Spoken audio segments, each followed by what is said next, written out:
ಇದೆಲ್ಲದರ ಜೊತೆಗೆ ಮುಖ್ಯಮಂತ್ರಿಯ ಹುದ್ದೆಯ ಬಗ್ಗೆನೂ ಕೂಡ ಚರ್ಚೆ ಆಗ್ತಾ ಇದೆ. ಬಹಳ ಗಮನಿಸಬೇಕಾದಂಥ ಸಂಗತಿ. ಜೊತೆಗೆ ಏನು ಅಂದರೆ ಈ ಬೇರೆ ಬೇರೆ ನಾಯಕರು ಬೇರೆ ಬೇರೆ ಹೆಸರುಗಳನ್ನು ತೇಲಿಬಿಡ್ತಿರುವಂಥದ್ದು. ಮೊನ್ನೆ ಸ್ವಾಮೀಜಿ ನೇರವಾಗಿ ಚಂದ್ರಶೇಖರ ಸ್ವಾಮೀಜಿ ನೇರವಾಗಿ ಡಿ ಕೆ ಶಿವಕುಮಾರ್ ಅವರಿಗೆ ಹೇಳಿದ್ದು, ಅಂದರೆ ಸಿದ್ದರಾಮಯ್ಯನವರಿಗೆ ಮನವಿ ಮಾಡಿದ್ದು, ಸಾಕು ನೀವು ಅಧಿಕಾರ ಬಿಟ್ಕೊಟ್ಬಿಡಿ ಡಿ ಕೆ ಶಿವಕುಮಾರ್ ಅವರಿಗೆ ಅಂತ ಹೇಳಿದ್ದಿದ್ದಿಲ್ಲ. ಅದಾದ ಮೇಲಿಂದ ಇದಕ್ಕೆ ಇನ್ನಷ್ಟು ಈ ಚರ್ಚೆ ದೊಡ್ಡ ಮಟ್ಟದಲ್ಲಿ ನಡೀತಾ ಇದೆ.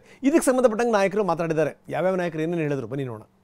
ಶಾಸಕರ ಅಭಿಪ್ರಾಯವನ್ನು ಸಂಗ್ರಹ ಮಾಡಿ ಅವರ ಅಭಿಪ್ರಾಯದ ಮೇರೆಗೆ ಹೈಕಮಾಂಡು ತೀರ್ಮಾನ ಮಾಡಿ ಸಿದ್ದರಾಮಯ್ಯನವರು ಮುಖ್ಯಮಂತ್ರಿ ಅಂತ ಹೇಳಿದ್ದಾರೆ. ಅದು ಮುಖ್ಯಮಂತ್ರಿ ಆದಮೇಲೆ ಈಗ ಮುಖ್ಯಮಂತ್ರಿ ಹುದ್ದೆ ಖಾಲಿ ಇಲ್ವಲ್ಲ. ಈಗ ನಮ್ಮ ಪಕ್ಷ ಹೈಕಮಾಂಡ್ ಪಕ್ಷ, ತೀರ್ಮಾನ ಮಾಡೋರು ಯಾರು? ಹೈಕಮಾಂಡ್ ತೀರ್ಮಾನ.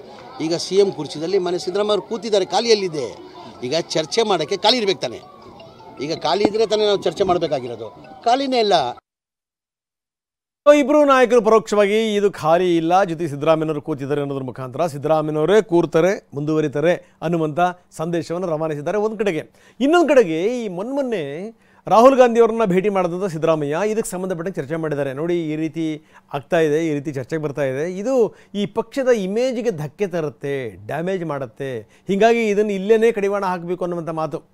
ಹೀಗಾಗಿಯೇ ರಾಹುಲ್ ಗಾಂಧಿ ಒಂದು ಖಡಕ್ ಸೂಚನೆಯನ್ನು ಕೂಡ ರವಾನಿಸಿದಾರಂತೆ. ಈ ರೀತಿ ಸ್ಟೇಟ್ಮೆಂಟ್ಗಳನ್ನು ಯಾರೂ ಕೂಡ ಕೊಡಬಾರ್ದು. ಈ ಹೆಚ್ಚುವರಿ DCM ಆಗಿರ್ಬೋದು, KPCC ಅಧ್ಯಕ್ಷ ಸ್ಥಾನದ ಬಗ್ಗೆ ಆಗಿರ್ಬೋದು, ಇನ್ನು CM ಬಗ್ಗೆ ಆಗಿರ್ಬೋದು, ಈ ರೀತಿ ಯಾರೂ ಕೂಡ ನೀವು ಹೇಳಿಕೆಗಳನ್ನು ಕೊಡಬೇಡಿ. ಕೊಟ್ಟರೆ ನಮ್ಮ ಇಮೇಜಿಗೆ ಧಕ್ಕೆ ಆಗುತ್ತೆ. ಪಕ್ಷ ಸೂಕ್ತ ಸಮಯದಲ್ಲಿ ಸೂಕ್ತ ನಿರ್ಧಾರಕ್ಕೆ ಬರುತ್ತೆ ಅಂತ ಕೂಡ ರಾಹುಲ್ ಗಾಂಧಿ ತುಂಬ ಸ್ಪಷ್ಟವಾಗಿ ಹೇಳಿದಾರಂತೆ.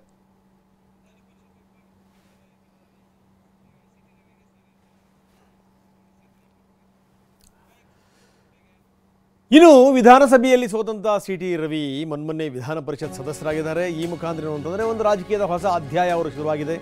ವಿಪಕ್ಷ ನಾಯಕ ಆಗಬಹುದಾ ಅನ್ನೋದ್ರ ಬಗ್ಗೆ ಚರ್ಚೆ ಶುರುವಾಗಿದೆ ವಿಧಾನ ಪರಿಷತ್ತಲ್ಲಿ.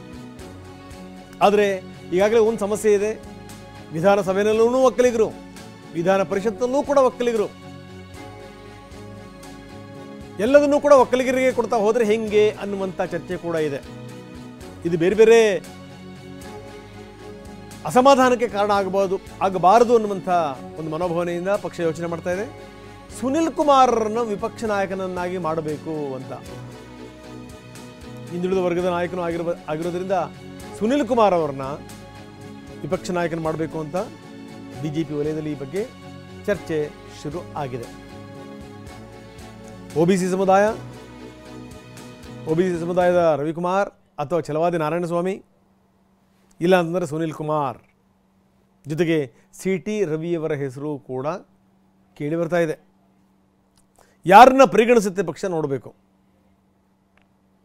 ಈ ಬಿಬಿರನ್ನ ಒಕ್ಕಲಿಗರನ್ನೇ ನಾಯಕರನ್ನ ಮಾಡುವಂಥ ವಿಚಾರಕ್ಕೆ ಸಂಬಂಧಪಟ್ಟಂಗೆ ಯಾರಾದರೂ ಅಪಸ್ವರ ಎತ್ತಬಹುದಾ ಅನ್ನುವಂಥ ಪ್ರಶ್ನೆಗಳು ಕೂಡ ಇದೆ. ಹೀಗಾಗಿ ನಾಯಕರು ಗಂಭೀರವಾದಂಥ ಚಿಂತನೆಯಲ್ಲಿ ತೊಡಗಿದ್ದಾರೆ. ಹಾಗೇನಾದರೂ ಅದೃಷ್ಟ ಖುಲಾಯಿಸಿದರೆ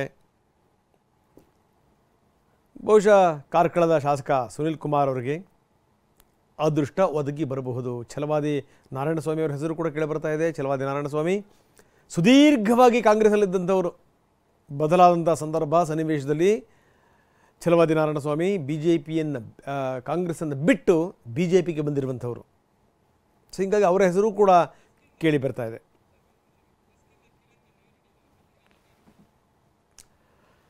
ಬನ್ನಿ, ನಮ್ಮ ಪ್ರತಿನಿಧಿ ಕಿರಣ್ ಈಗ ನಮ್ಮೊಂದಿಗೆ ನೇರ ಸಂಪರ್ಕದಲ್ಲಿದ್ದಾರೆ. ಕಿರಣ್, ಗಮನಿಸಬೇಕಾದಂಥ ಸಂಗತಿ, ಎರಡೂ ಕಡೆಗೆ ಒಕ್ಕಲಿಗರಿಗೆ ಸ್ಥಾನ ಕಲ್ಪಿಸಿದ್ರೆ ಹೆಂಗೆ ಅನ್ನುವಂಥ ಪ್ರಶ್ನೆ ಎದುರಾಗಬಹುದು. ಹೀಗಾಗಿ ಬೇರೆ ನಾಯಕರನ್ನ ಪರಿಗಣಿಸಬೇಕು ಅಂತ ಸುನಿಲ್ ಕುಮಾರ್ ಅವರ ಹೆಸರು ಕೇಳಿ ಬರ್ತಾ ಇದೆ. ಈ ಕಡೆಗೆ ಛಲವಾದಿ ನಾರಾಯಣಸ್ವಾಮಿ ಅವರ ಹೆಸರು ಕೇಳಿ ಬರ್ತಾ ಇದೆ. ಅಥವಾ ಅದೃಷ್ಟ ಏನಾದರೂ ಒಲಿದ್ರೆ CT ರವಿಗೇನೆ ಲಕ್ ಬಂದರೂ ಕೂಡ ಆಶ್ಚರ್ಯ ಇಲ್ಲ ಅನ್ನುವಂಥ ಮಾತುಗಳು ಕೇಳಿ ಬರ್ತಾ ಇದೆ. ಏನು ನಡೀತಾ ಇದೆ ಕಿರಣ್? ರಂಗನಾಥ್, ಪ್ರಮುಖವಾಗಿ ಇಲ್ಲಿ ವಿಧಾನ ಪರಿಷತ್ನ ವಿಪಕ್ಷ ನಾಯಕನ ಆಯ್ಕೆ ವಿಚಾರಕ್ಕೆ ಸಂಬಂಧಪಟ್ಟಂತೆ ಬಿಜೆಪಿಯಲ್ಲಿ ಈ ರೀತಿಯಾದಂತಹ ಚರ್ಚೆಗಳು ಆರಂಭವಾಗಿರುವಂಥದ್ದು. ಇಲ್ಲಿ ಪರಿಷತ್ನ ವಿಪಕ್ಷ ನಾಯಕ ಸ್ಥಾನಕ್ಕೆ CT ರವಿ ಅವರನ್ನ ನೇಮಕ ಮಾಡಬೇಕು ಅನ್ನುವಂಥ ಒಂದು ಪ್ರಯತ್ನ ಬಿಜೆಪಿಯಲ್ಲಿ ನಡೀತಾ ಇದೆ. ಆದರೆ ಅದೇ ಸಮುದಾಯಕ್ಕೆ ಸೇರಿರುವಂಥ, ಅಂದರೆ ಒಕ್ಕಲಿಗ ಸಮುದಾಯಕ್ಕೆ ಸೇರಿರುವಂಥ R ಅಶೋಕರು ವಿಧಾನಸಭೆಯಲ್ಲಿ ಈಗಾಗಲೇ ವಿಪಕ್ಷ ನಾಯಕರಾಗಿರುವಂಥ ಕಾರಣಕ್ಕಾಗಿ ಎರಡೂ ಮನೆಗಳಲ್ಲಿ ಒಂದೇ ಸಮುದಾಯದ ನಾಯಕರನ್ನ ಮಾಡೋದಕ್ಕೆ ಸದ್ಯದ ಜಾತಿ ಸಮೀಕರಣದ ಲೆಕ್ಕಾಚಾರದಿಂದ ಆಗೋದಿಲ್ಲ ಅನ್ನುವಂಥ ಒಂದು ಚರ್ಚೆ ಕೂಡ ಬಿಜೆಪಿಯಲ್ಲಿದೆ. ಹಾಗಾಗಿ ಬಿಜೆಪಿಯಲ್ಲಿ ಒಂದು ಚರ್ಚೆ ನಡೆದಿರುವಂಥದ್ದು ಏನಂದ್ರೆ, ವಿಧಾನಸಭೆಯಲ್ಲಿ ಇರುವಂತಹ ಒಂದು ವಿಪಕ್ಷ ನಾಯಕ ಸ್ಥಾನದ ಒಂದು ಲೆಕ್ಕಾಚಾರವನ್ನ ಬದಲಾಯಿಸಿ, ಅಂದ್ರೆ ಆರ್ ಅಶೋಕ್ ಅವರನ್ನ ಬದಲಾಯಿಸಿ ಅವರ ಸ್ಥಾನಕ್ಕೆ ಒಬಿಸಿ ಸಮುದಾಯಕ್ಕೆ ಸೇರಿರುವಂತಹ ಶಾಸಕ ಸುನಿಲ್ ಕುಮಾರ್ ಅವರನ್ನ ನೇಮಕ ಮಾಡಿದ್ರೆ ಇಲ್ಲಿ ಸಿಟಿ ರವಿ ಅವರ ಹಾದಿ ಸುಗಮ ಆಗಬಹುದು ಅನ್ನುವಂಥ ಒಂದು ಲೆಕ್ಕಾಚಾರಗಳು ಬಿಜೆಪಿಯಲ್ಲಿ ಚರ್ಚೆಗಳು ನಡೀತಾ ಇದೆ. ಇದರ ಜೊತೆಗೆ ಅಶೋಕ್ ಅವರನ್ನೇ ವಿಧಾನಸಭೆಯಲ್ಲಿ ಮುಂದುವರಿಸಿ ವಿಧಾನ ಪರಿಷತ್ನಲ್ಲಿ ವಿಪಕ್ಷ ನಾಯಕನ ಸ್ಥಾನಕ್ಕೆ ದಲಿತ ಸಮುದಾಯ ಅಥವಾ ಒಬಿಸಿ ಸಮುದಾಯಕ್ಕೆ ಇಲ್ಲಿ ಅವಕಾಶ ಕೊಟ್ಟರೆ ಹೇಗೆ ಅನ್ನುವಂಥ ಒಂದು ಚರ್ಚೆಗಳು ಕೂಡ ನಡೀತಾ ಇದೆ. ಅಂದ್ರೆ ದಲಿತ ಸಮುದಾಯಕ್ಕೆ ಸೇರಿದ ಚಲವಾದ್ ನಾರಾಯಣ ಸ್ವಾಮಿ ಮತ್ತು ಒಬಿಸಿ ಸಮುದಾಯದ ಎನ್ ರವಿಕುಮಾರ್ ಅವರ ಹೆಸರುಗಳು ಈ ವಿಚಾರದಲ್ಲಿ ಮುಂಚೂಣಿಯಲ್ಲಿವೆ. ಮತ್ತೊಂದು ಹಂತದಲ್ಲಿ ನಡೀತಿರುವಂತಹ ಒಂದು ಲೆಕ್ಕಾಚಾರ ಏನಂದ್ರೆ ಕೇಂದ್ರ ಸಚಿವ ಸಂಪುಟದ ಒಂದು ಸಂದರ್ಭದಲ್ಲಿ ರಾಜ್ಯಕ್ಕೆ ಕೊಟ್ಟಿರುವಂತಹ ಅವಕಾಶದ ವೇಳೆ ದಲಿತ ಮತ್ತು ಒಬಿಸಿಗೆ ಅವಕಾಶ ಸಿಕ್ಕಿಲ್ಲ ಅನ್ನುವಂಥ ಕಾರಣಕ್ಕಾಗಿ ಆ ಒಂದು ಸ್ಥಾನವನ್ನ ಮೇಲ್ಮನೆಯಲ್ಲಿ ಕೊಡುವ ಮುಖಾಂತರವಾಗಿ ಜಾತಿ ಸಮೀಕರಣವನ್ನು ಅಲ್ಲಿ ಸರಿದೂಗಿಸಬಹುದು ಅನ್ನುವಂಥ ಒಂದು ಚರ್ಚೆ ಕೂಡ ಬಿಜೆಪಿಲಿ ನಡೀತಾ ಇದೆ. ಹೀಗಾಗಿ ಸಿಟಿರವರಿಗೆ ಅವಕಾಶ ಸಿಗುತ್ತೋ ಇಲ್ವೋ ಅನ್ನುವಂಥದ್ದು ಮತ್ತೊಂದು ವಿಚಾರ.